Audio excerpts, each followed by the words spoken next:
Hi guys! Gusto mo din ba ang donut? Ito ang mas pinapadaling paraan sa paggawa nito, hindi na kailangan nating magmasa pa, masarap at budget-friendly pa.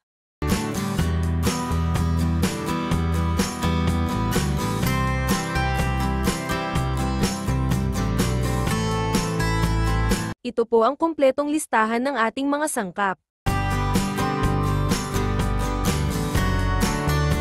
Sasalain po natin ang ating 200 grams na all-purpose flour.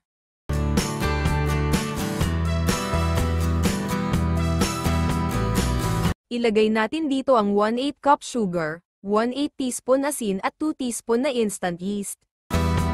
Haluing mabuti.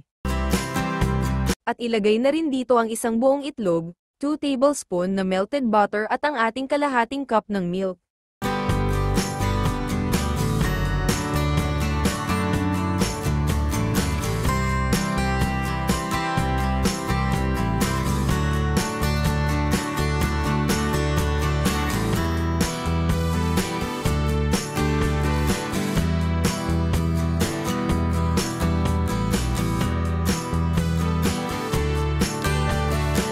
Naglalagay ako dito ng pandan food flavoring. Ito ay optional lamang, pwede namang hindi na kayo maglagay nito.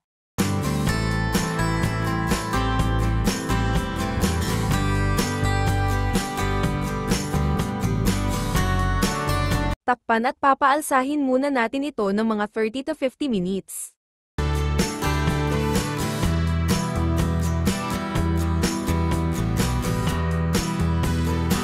Pagkalipas ng 40 minutes umalsa na ito, maaari na natin itong lutuin.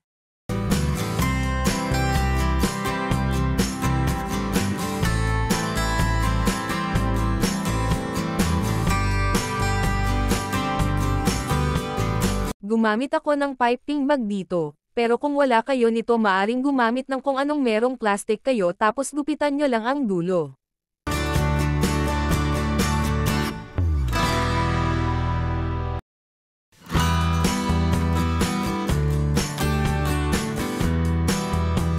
Babasain natin ng mantika ang ating gunting upang hindi didikit dito ang ating dough.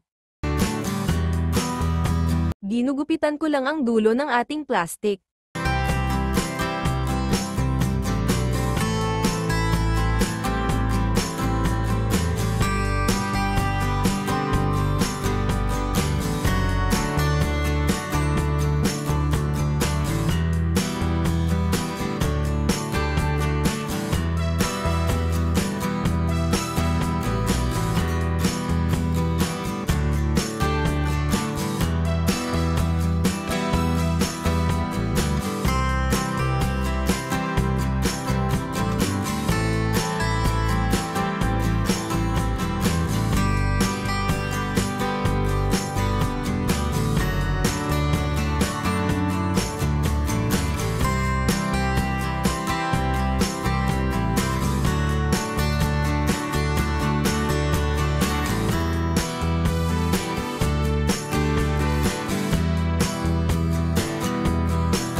Ganitong paraan mas mapadali nating mabalutan ng sugar ang ating mga donut. Maglagay ng sugar sa plastic at ilagay ang mga donut dito tapos alog-alugin lang ito.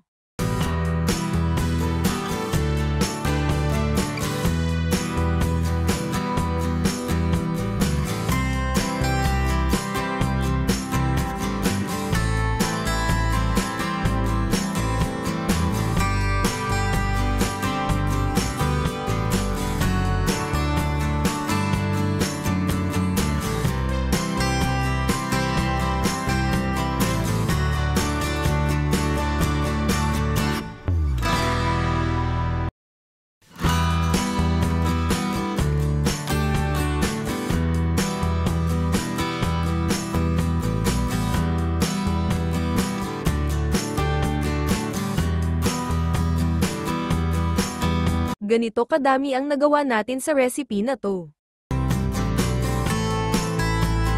Subukan nyo ding gumawa nito guys. Masarap ito at di ba madali lang nating nagawa dahil hindi na tayo nagmamasa pa. Sana nagustuhan nyo ang recipe na to. Kung hindi pa kayo nakapag-subscribe nitong maliit kong channel, pakipindot na lang ang like at ang subscribe button. Maraming salamat sa panonood, hanggang sa muli.